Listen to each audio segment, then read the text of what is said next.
Hello, my name is Dr. Harvey Castro. I'm an ER board certified physician and really excited about this topic. We're going to be discussing the 5 tips on being a successful AI integrator.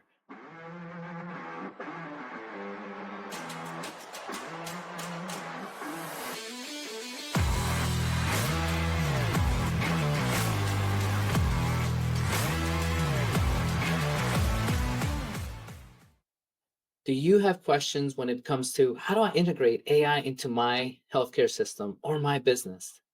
My first tip: we need to prioritize the data privacy and security. Everyone is scared about AI, and I completely understand. So it's so important that we prioritize privacy and security.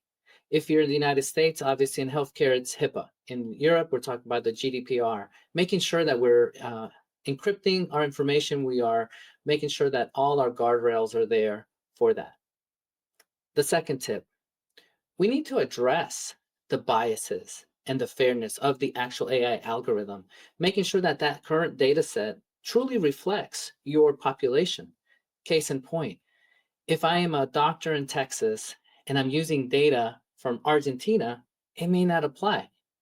I need to make sure that my data that I'm using for my AI truly represents my population and my goal.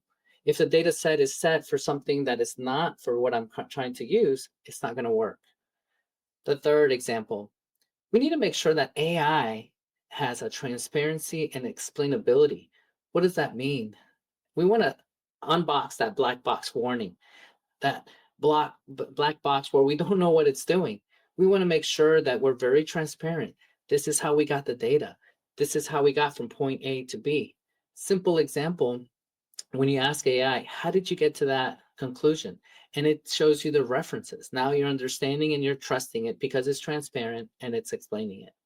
The fourth tip: we need to invest in our workforce upskilling. And what does that mean? Well, as an ER doctor, the culture, there's different cultures in medicine. Some of them it may be resistant. So how do I get around it? Well, I am upskilling my physicians, my patients together, and I'm teaching them how to use these tools. I'm explaining how AI does X, Y, and Z. And by helping them with understanding and being sensitive to the culture of medicine, I'm able to help them get to that next point, which is obviously integrating AI. And then the last will be, we need to start the fifth tip, the last one is we need to start small and scale strategically. Example: if I want to start an idea in my institution, does it make sense to push it out to the biggest, most highest volume, for example, the emergency room? Or that AI example, do I put it in a small clinic that doesn't have much volume to test it out, to make sure that it's working the way I want it to work, and then scale it to the bigger scene, which would be in the emergency room, and then push it out nationally? So in summary, these are the 5 tips to get your organization ready to go with AI integration. Thank you.